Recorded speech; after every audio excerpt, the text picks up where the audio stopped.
우리가 계속해서 사도신경에 대해서 살펴보고 있는데 사도신경은 크게 세 부분으로 나눌 수 있다 말씀을 드렸습니다. 성부 하나님에 대한 부분, 성자 예수님에 대한 부분, 성령 하나님에 대한 부분입니다. 먼저 성부 하나님은 전능하신 분이라 말씀드렸습니다. 전능하시다는 것은 전지하시고 전능하다는 것을 다 포함하고 있는 말입니다. 하나님은 모든 것을 알고 계시고 하나님은 모든 곳에 계시고 아니 계신 곳이 없는 분이시고 하나님은 모든 것이 가능하신 분입니다. 하나님께 불가능이란 존재하지 않는다는 것을 말합니다. 하나님의 전능성이 가장 잘 드러난 것이 하나님께서 천지를 창조하신 것입니다. 하나님이 전능하신 분이 아니라면 천지를 창조하는 것 자체가 불가능하기 때문입니다. 하나님이 천지를 창조하셨다는 것은 하나님께서 지금도 하나님께서 만드신 천지를 운행하시는 분이고 결국 하나님께 뜻하신 대로 천지 만물을 완성하실 것이라는 것을 포함하고 있는 것입니다. 하나님이 계획하신 구원도 완성하실 분이라는 말이 하나님께서 천지를 만드셨다는 그 말에 포함되어 있는 말입니다. 우리가 오늘 살펴볼 고백은 성부 하나님에 대한 세 번째 고백인데 전능하신 하나님, 천지를 창조하신 그 하나님께서 나의 아버지가 되신다는 사실입니다. 전능하신 하나님, 천지를 창조하신 하나님이 우리와 아무런 관련이 없는 분이 아니라 우리와 가장 가깝고 우리와 가장 밀접한 관계를 가지신 아버지가 되신다는 사실입니다. 오늘 본문 말씀에서 영접하는 자, 곧 그 이름을 믿는 자들에게는 하나님의 자녀가 되는 권세를 주셨다 말씀하고 있습니다. 예수님을 영접하는 자, 그들에게는 하나님의 자녀가 되는 권세를 주셨다 말씀하고 있는데 여기서는 그 전제가 되는 것이 있습니다. 우리가 예수님을 믿기 전에는 우리의 소속이 하나님께 속하지 않았다는 것이 전제되고 있습니다. 하나님께서 천지 만물을 만드셨고 우리도 하나님께서 만드셨다면 천지 만물과 우리가 하나님의 자녀가 되는 것이 당연한 것 아닙니까? 우리가 하나님께 속하는 것이 당연한 것 아닙니까? 그렇게 우리가 질문할 수 있잖아요. 하나님께서 이 모든 것을 만드셨고 우리도 만드셨고 그러니까 우리가 하나님께 속한 것이 맞고 우리가 하나님의 자녀가 된 것이 당연한 것 아닙니까? 이렇게 질문할 수 있습니다. 물론 하나님께서 처음 천지를 만드셨을 때는 모든 것이 다 하나님께 속해 있었습니다. 모든 것이 다 하나님의 것이었습니다. 그런데 왜 우리가 하나님이 아닌 다른 것에 속하게 되었습니까? 아담과 하와의 범죄 때문입니다. 아담과 하와의 범죄로 인해서 이 세상과 아담의 후손인 우리가 마귀의 세력 가운데 넘어가게 되었습니다. 죄의 세력 가운데 죄의 영역 아래 우리가 넘어가게 되었습니다.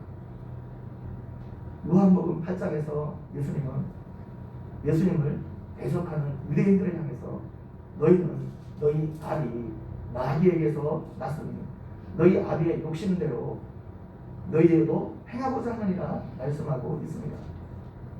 예수님을 대적하는 유대인들이 마귀에게 속했다 말씀하고 있습니다. 또 예수님은 이들의 아버지 마귀가 거짓의 아비라 말하고 있습니다. 마귀는 눈에 보이지 않지만 이 세상에서 왕노릇 하고 있습니다. 이 세상의 모든 것은 마귀의 영향력 아래 놓여 있습니다. 이 세상의 모든 사상과 종교와 국가 권력과 언론과 모든 것이 마귀의 영향력 아래 있습니다. 예수를 믿지 않는 사람들도 지금 마귀의 영향력 아래에 있습니다. 예수를 믿지 않는 사람들에게 당신은 지금 마귀에게 속해 있습니다. 마귀의 종로를 타고 있습니다. 이렇게 말하게 되면 그것을 믿지 못하고 오히려 이상하게 생각하게 될 것입니다. 자신들은 지금 자신의 자유의지를 따라 살아가고 있다고 본인들이 생각하기 때문입니다. 사람들은 자신들이 자신의 자유의지를 따라 살아가고 있는 것처럼 생각하지만 실제는 마귀에게 속하여 마귀의 조종을 받고 있습니다. 마귀에게 매여 사망의 종로를 타고 있습니다. 사람들은 자신들의 최종 운명이 어떻게 될지 모르는 채 마귀가 부추기는 대로 자신의 욕심을 따라 헛된 것을 추구하며 멸망을 향해 가고 있습니다. 이 땅에 있는 모든 것들은 화려해 보이지만 겉으로는 이 땅에 있는 문화와 문명과 이런 모든 것들이 얼마나 화려해 보입니까? 그런 것들이 화려해 보이지만 결국은 한순간에 무너지게 될 것입니다.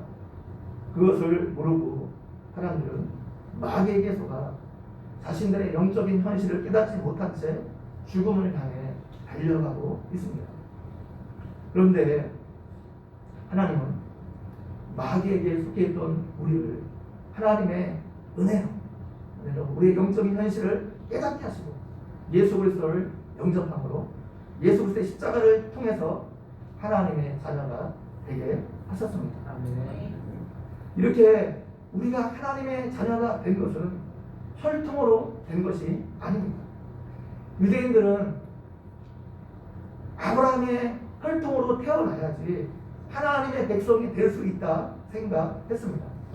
그래서 자신들이 아브라함의 후손인 것을 자랑했습니다. 그런데 성경은 우리가 하나님의 자녀가 된 것이 좋은 혈통에서 태어났기 때문이 아니라 말하고 있습니다. 오늘날로 치게 되면 내가 목사의 아들로 태어났다고 해서 자연적으로 하나님의 아들이 되는 것이 아니라는 말씀입니다. 내가 교회의 장로로 태어났다고 해서 장로의 아들로 태어났다고 해서 자연적으로 하나님의 아들이 되는 것이 아니란 말씀입니다. 어떤 특권적인 지위를 가진 사람이라고 지혜를 가진 사람이 자녀라고 해서 자연적으로 하나님의 자녀가 되는 것이 아니란 말씀입니다. 우리가 하나님의 자녀가 된 것은 육정으로 된 것도 아닙니다. 육정은 감정적인 감동이라 말할 수 있습니다. 어떤 집회에 참석해서 눈물을 흘릴 정도로 우리가 감동을 받을 수 있습니다. 그런 감동을 받았다고 해서 우리가 하나님의 자녀가 되는 것이 아니란 말씀입니다. 우리가 하나님의 자녀가 된 것은 사람의 뜻으로 된 것도 아닙니다. 인간적인 결심이나 인간적인 의지력으로 하나님의 자녀가 되는 것도 아니란 말씀입니다. 사람의 특별한 노력이나 수고로 하나님의 자녀가 되는 것이 아닙니다. 우리가 예수님을 믿고 하나님의 자녀가 된 것은 이런 인간적인 요소 때문에 된 것이 아닙니다. 우리가 특정 집안에 태어났기 때문에 믿게 된 것도 아니고 우리가 어떤 감동을 받아서 된 것도 아니고 우리와 의지와 결심에서 비롯된 것도 아닙니다. 그럼 우리가 어떻게 하나님의 자녀가 되었습니까? 하나님께서 우리를 거듭나게 하셨기 때문에 우리가 예수님을 믿고 하나님의 자녀가 될 수 있었습니다. 하나님의 초자연적인 선택에 의해서 하나님의 은혜로 우리가 하나님의 자녀가 되었습니다. 하나님의 무조건적인 선택에 의해서 우리가 하나님의 자녀가 되었습니다. 우리가 예수님을 영접하고 우리의 소속이 마귀에 의해서 하나님께로 바뀌게 되었습니다. 단순히 소속만 바뀐 것이 아니라 우리가 하나님의 자녀가 되었습니다. 그래서 예수님을 믿고 난 이후에 우리는 전능하신 하나님, 창조자 하나님, 그분을 아버지라 부를 수 있게 되었습니다. 그것도 그냥 아버지가 아니라 아바라 부를 수 있게 되었습니다. 아바는 아람어로 아빠라는 말이에요. 아버지 이건 좀 거리감이 있잖아요. 아빠라는 말은 자녀에게 가장 친숙하고 가장 가까운 말입니다. 제 아이들이 저에게 아버지 이렇게 부르면 좀 이상할 것 같습니다. 어색할 것 같습니다. 아직까지는 그냥 아빠라고 부릅니다. 우리가 하나님을 가장 가깝고 가장 친숙한 아빠라 부를 수 있게 되었다는 것입니다. 로마서 8장 15절 말씀에 너희는 다시 무서워하는 종의 영을 받지 아니하고 양자의 영을 받았으므로 우리가 아바 아버지라 부르짖느니라 말씀하고 있습니다.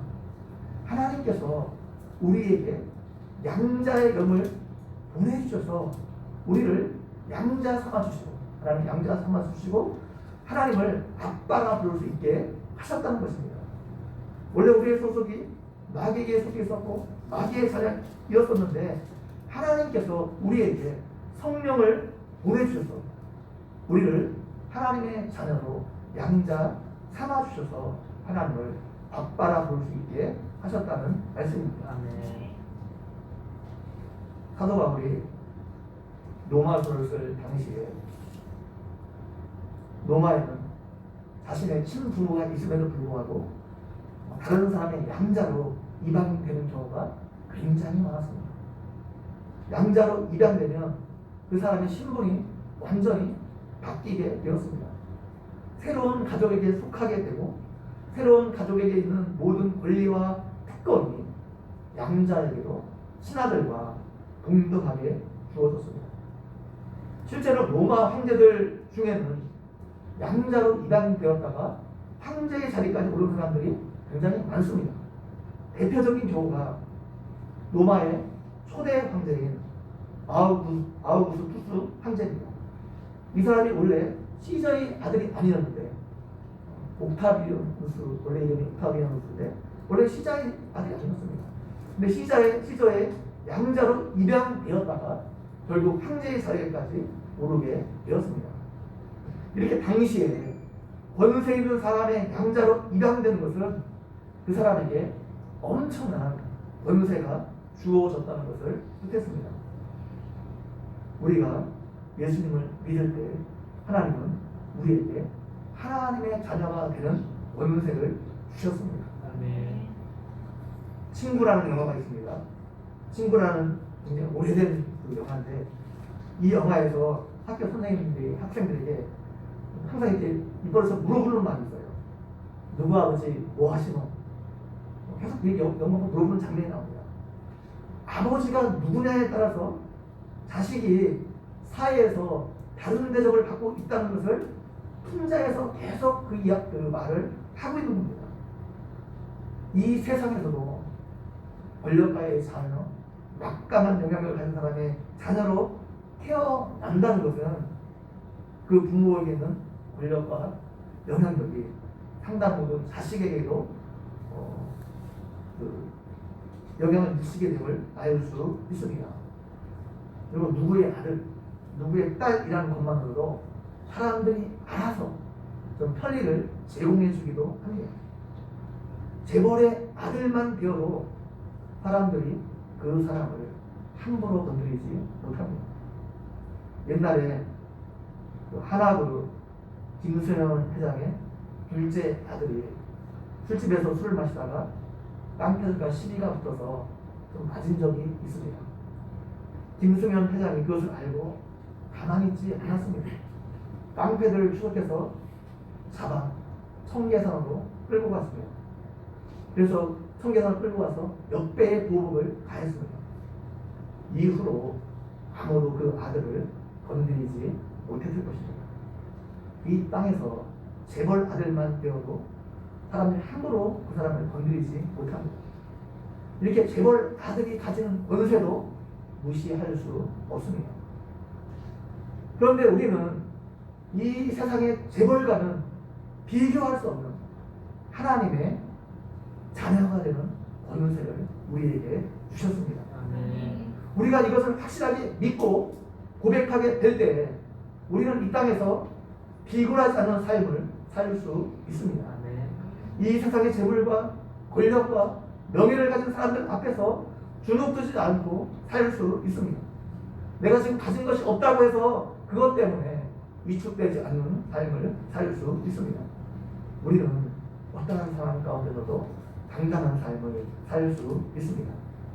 우리의 아버지가 온 우주의 창조주이시고 주권자이신 하나님이시기 때문입니다. 우리가 그분의 아들이기 때문입니다.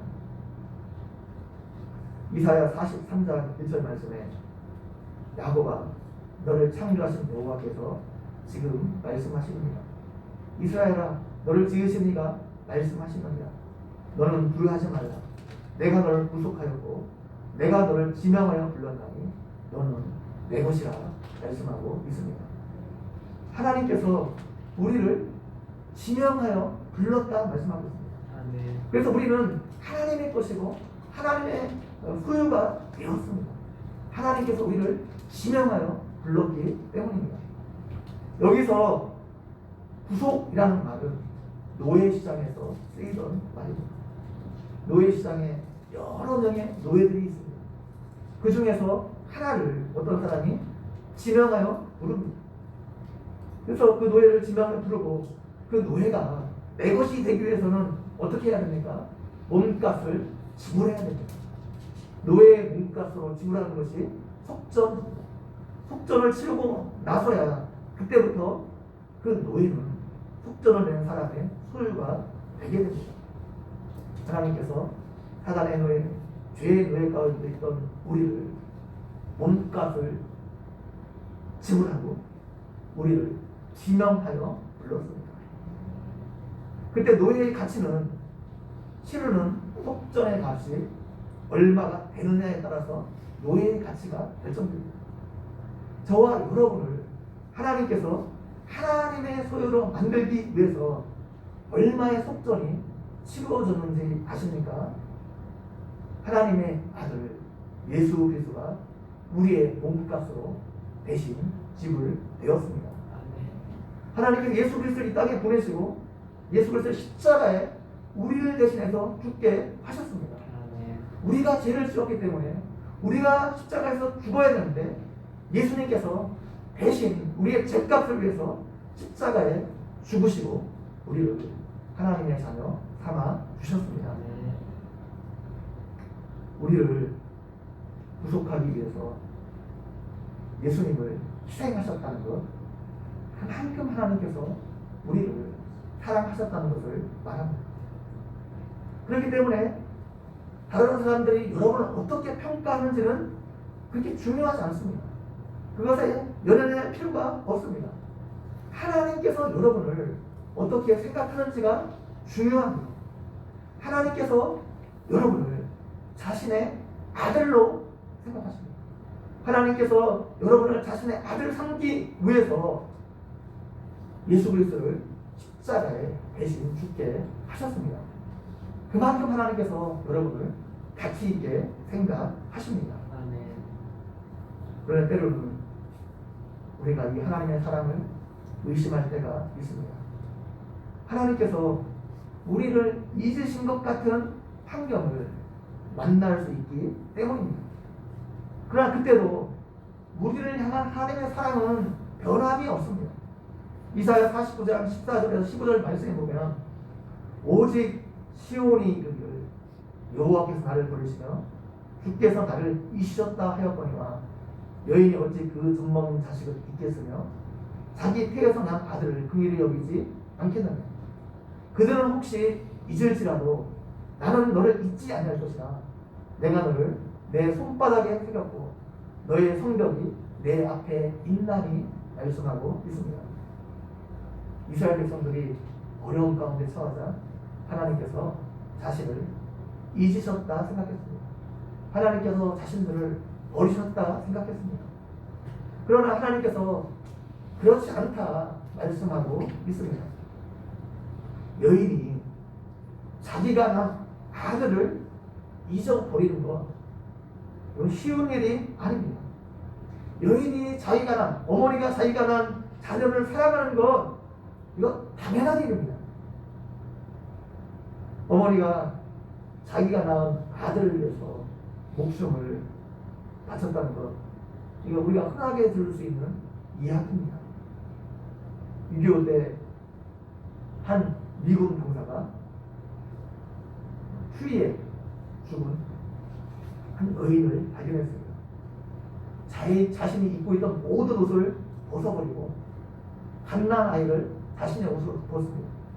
그것도 모자라 자신의 몸으로 그 아이를 감싸 안았습니다. 결국 그 여인은 얼어 죽었지만 아이는 살아남았습니다. 이것이 어머니의 사랑입니다. 그런데 혹시 그런 어머니라도 자신이 낳은 아이를 잊을 수 있지만 하나님은 결코 나를 잊지 않을 것이라 말씀하고 있습니다. 아멘. 하나님께 나를 하나님의 손바닥에 새겼다 말씀하고 있습니다. 손바닥에 새겼다는 말씀은 하나님의 몸에 우리를 새겼다는 말씀입니다. 하나님의 생각이 항상 내가 있다는 거예요. 하나님이 항상 나를 생각하고 있다는 말씀입니다. 너의 성벽이 내 앞에 있다 말하고 있습니다. 이 말은 우리가 살아가는 삶의 터전을 향해 하나님의 눈길, 하나님의 눈이 항상 떼지 않고 그곳을 바라보고 있다는 말씀입니다. 하나님께서 우리가 어디를 가든지 눈동자같이 우리를 지켜보시고 계신다는 말씀입니다. 어머니가 사랑하는 아들에게서 한시도 눈을 뗄 수 없는 것처럼 우리를 향해 하나님께서 항상 우리를 이렇게 바라보고 계시다는 거예요. 사랑의 눈으로 우리를 바라보고 계시다는 말씀입니다. 왜 그렇습니까? 우리가 하나님의 아들이기 때문입니다. 그렇다면 하나님이 우리의 아버지이기 때문에, 우리가 하나님의 아들이기 때문에 우리에게 주어지는 특권이 무엇이 있습니까? 여러 가지 말할 수 있겠지만 세 가지로 추려서 말씀드리도록 하겠습니다. 첫 번째로 우리가 하나님의 아들이기 때문에 하나님의 특별한 보호를 받게 될 것입니다. 이사야 43장 2절 말씀에 내가 물 가운데로 지날 때 내가 함께할 것이라. 강을 건널 때 물이 너를 침몰하지 못할 것이며 내가 불 가운데로 행할 때 타지도 아니할 것이요 불꽃이 너를 사르지도 못하리니 말씀하고 있습니다. 우리가 이 땅을 살아가면서 물 가운데로 지나가는 것 같은 어려움을 만날 수 있습니다. 그때 그 물이 우리를 침범하지 못할 것이라는 말씀입니다. 우리를 위협할 수는 있어요. 그러나 그 물이 우리를 어떻게 하지 못할 겁니다. 우리가 불 가운데로 지난 것 같은 어려움을 이 땅을 살아가면서 만날 수 있습니다. 근데 그때 그 불꽃이 우리를 타지 못할 것이라 말씀하고 있습니다. 하나님이 우리의 아버지가 되시기 때문입니다. 우리가 전능하신 하나님의 자녀이기 때문에 하나님께서 우리를 지키시고 보호하시고 인도해 나가시기 때문입니다. 그래서 어떠한 세력도, 이 땅의 어떠한 세력도 우리를 궁극적으로 어떻게 하지 못할 것입니다. 심지어 사망과 죽음도 우리를 어떻게 하지 못할 것입니다. 결국엔 우리가 죽음의 권세를 이기고 영광스러운 몸으로 부활하게 될 것입니다. 두 번째로 우리가 하나님의 자녀이기 때문에 기도의 특권이 우리에게 주어졌습니다. 다시 말하면 우리가 언제든지 원할 때, 우리가 필요할 때 언제든지 하나님께 나아갈 수 있는 특권이 우리에게 주어졌다는 말씀입니다. 대통령이 밤에 잠이 들었으면 아무도 그 대통령에게 나아갈 수 없습니다. 그러나 대통령이 밤에 잠이 들었을 때에도 어느 때나 대통령에게 나아가시는 사람이 있습니다. 바로 대통령의 아들입니다.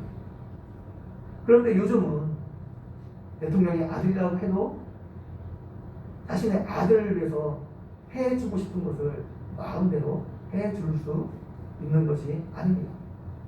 대통령의 아들이라는 것이 한편으로는 권세이기도 하지만 하나의 독세가 될 수도 있습니다.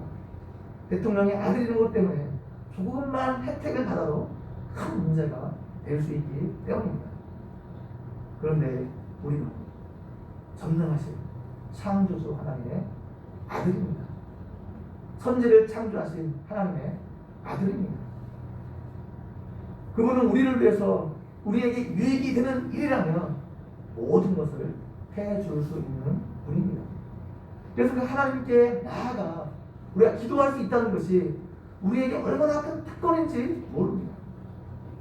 히브리서 4장 16절 말씀에 그러므로 우리는 궁휼하심을 받고 때를 따라 돕는 은혜를 얻기 위하여 은혜의 보좌 앞에 담대히 나아갈 것이라 말씀하고 있습니다. 우리는 하나님의 자녀이기 때문에 우리가 기도할 때 하나님께서 우리에게 때를 따라 돕는 은혜를 주십니다. 때에 맞는, 상황에 맞는 하나님의 은혜가 있다는 거예요. 사람마다 다 다를 수 있죠.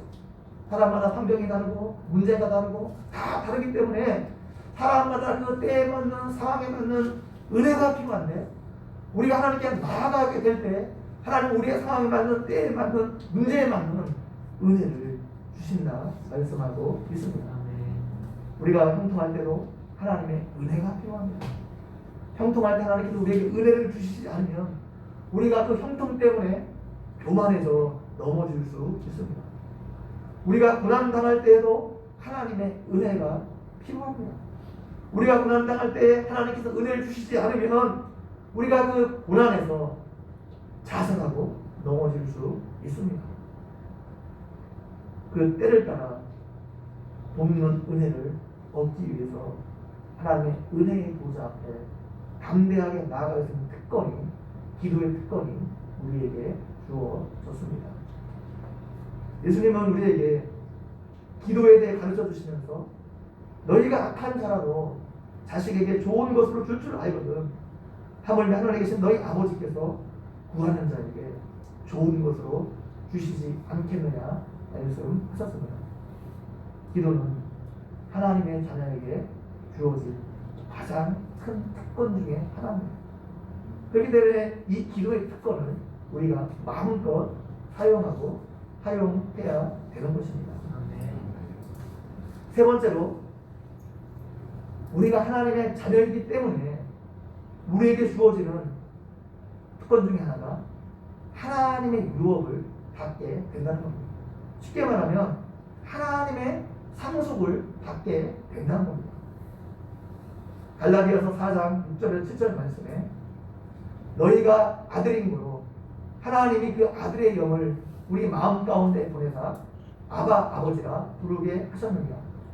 그러므로 내가 이후로는 종이 아니요 아들이니 아들이면 하나님으로 말미암아 유업을 이을 자니라 말씀하고 있습니다. 하나님의 아들이기 때문에 하나님으로 말미암아 하나님께서 우리에게 주시는 유업이 있다는 겁니다.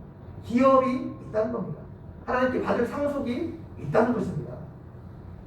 로마서 8장 17절 말씀을 보게 되면 자녀이면 또한 상속자 곧 하나님의 상속자요 그리스도와 함께한 상속자니 우리가 그와 함께 영광을 받기 위하여 고난도 함께 받아야 할 것이라 말씀하고 있습니다. 우리가 하나님의 상속자인데 그리스도와 함께한 상속자라 말하고 있습니다. 그리스도와 함께한 상속자니 이것을 표준 세번역 번역에서는 그리스도와 더불어 공동 상속자라 번역하고 있습니다. 예수님이 상속받은 것을 우리도 공동으로 상속받게 될 것이라는 말씀입니다. 예수님께서 하나님께로부터 상속받은 것이 무엇입니까? 다니엘 7장 13절 14절 말씀에 보면 내가 또 환상 중에 보니 인자 같으니가 하늘 구름을 타고 와서 옛적부터 항상 계신 이에게 나아가 그 앞으로 인도되네 그에게 권세와 영광과 나라를 주고 모든 백성과 나라들과 다른 언어를 말하는 모든 자들이 그를 섬기게 하였으니 그의 권세는 소멸되지 아니하는 영원한 권세요 그의 나라는 멸망하지 아니할 것이라 말씀하고 있습니다. 하나님께서 예수님에게 영원한 권세와 영원한 나라를 상속해 주셨습니다. 마태복음 28장 18절 말씀에 하늘과 땅에 모든 권세를 내게 주셨다 말씀하고 있습니다. 빌립보서 2장 9절 10절 말씀에 이러므로 하나님이 그를 지극히 높여 모든 이름 위에 뛰어난 이름을 주사 하늘에 있는 자들과 땅에 있는 자들과 땅 안에 있는 자들로 모든 무릎을 예수의 이름 앞에 꿇게 하시고 모든 입으로 예수 그리스도를 주라 시인하여 하나님 아버지께 영광을 돌리게 하셨느니라 말씀하고 있습니다. 하나님께서 예수님에게 영원한 나라, 하나님 나라를 상속해 주셨고 그 나라의 왕으로 예수님을 세워 주셨습니다. 계시록 20장 6절 말씀에 보게 되면 이 첫째 부활에 참여한 자는 복이 있고 거룩합니다. 둘째 사망이 그들을 다스릴 권세가 없고 도리어 그들의 하나님과 그리스도의 제사장이 되어 1000년 동안 그리스도와 더불어 왕노릇하리라 말씀하고 있습니다. 하나님께서 예수님에게 영원한 영광과 권세를 주셨습니다. 영원한 나라를 주셨습니다. 갈라디아서는 우리가 하나님의 자녀이기 때문에 우리에게도 하나님께서 유업을 주실 것이라 말씀하고 있습니다. 로마서에서는 우리가 예수님과 동일한 것을 예수님과 공동으로 상속받게 될 것이라 말씀하고 있습니다. 계시록에서는 예수님의 부활에 참여한 자들이 예수님과 더불어 왕노릇 할 것이라 말씀하고 있습니다.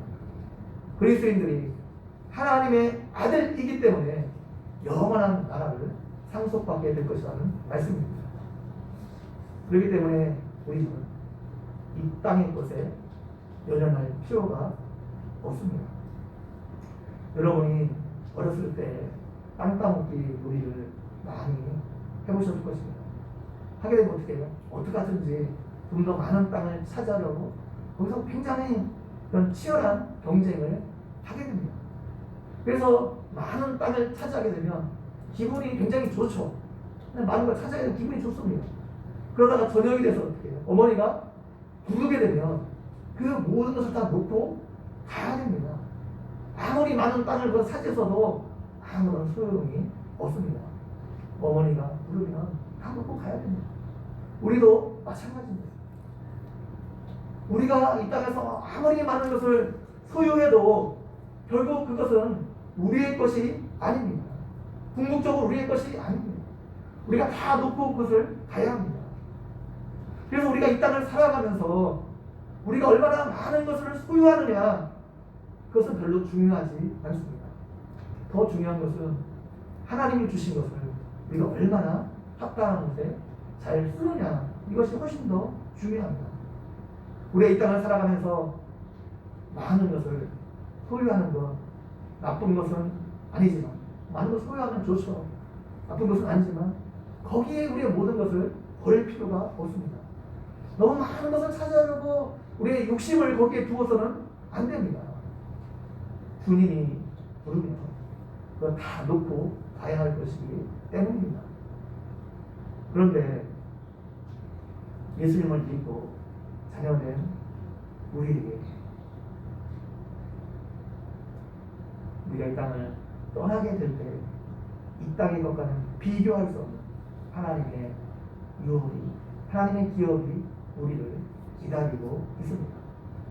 하나님께서 우리를 위해서 예비해 놓으신 영원한 나라가 우리에게 유업으로 기다리고 있습니다. 그렇기 때문에 여러분이 정말 하나님의 자녀인 것이 확신되어지고 믿어진다면 우리가 이 땅의 것에 그렇게 연연할 필요가 없습니다. 우리는 전능하신 하나님, 천지를 창조하신 하나님의 아들입니다. 하나님의 자녀입니다. 우리가 이 땅을 살아가면서 이 하나님의 아들이라는 정체성을 잃어버리면 안 됩니다. 여러분, 이것이 흔들리면, 우리의 정체성이 흔들리면 어떻게 돼요? 우리의 삶이 근본적으로 흔들릴 수 있습니다. 하나님이 우리의 아버지가 되신다는 이 고백 위에 우리가 든든히 설 때에 어떠한 상황 가운데서도 우리가 흔들리지 않을 수 있습니다. 나를 향한 다른 사람의 평가에 대해서 그것 때문에 우리의 마음이 흔들리지 않을 수 있습니다. 사람들이 나를 어떻게 생각하든지 간에 내가 소중한 사람이고 내가 가치 있는 사람인 것을 깨닫고 우리가 이 땅을 당당하게 살아갈 수 있습니다. 나는 아버지 하나님을 믿습니다. 이 고백이 견고하게서는 여러분 모두가 되기를 주님의 이름으로 간절히 축원드립니다. 네. 저는 기도드리겠습니다. 하나님 아버지, 오늘 말씀을 통해서 우리에게 은혜 베풀어 주신 것 너무나 감사합니다. 하나님, 우리가 예수 그리스도의 피값으로 인해서 우리가 하나님의 자녀가 되었습니다. 예수 그리스도를 영접하고 하나님의 자녀가 되는 권세를 우리에게 주셨습니다. 하나님 아버지, 우리가 이 땅을 살아가면서 한시도 우리가 하나님의 자녀인 것을 잊지 않게 도와주시고 하나님께 나를 가치 있게 생각하시고 나를 사랑하시고 나와 함께 계시고 나를 돕고 계시고 하나님께 나를 위해서 정말 영원한 기업을 준비해 놓으셨다는 것을 기억하고 이 땅을 살아가면서 어떠한 환경 가운데서도 당당하게 살아갈 수 있는 우리가 되어줄 수 있도록 함께해 주시기를 원합니다. 감사합니다. 예수님의 이름으로 기도드립니다. 아멘.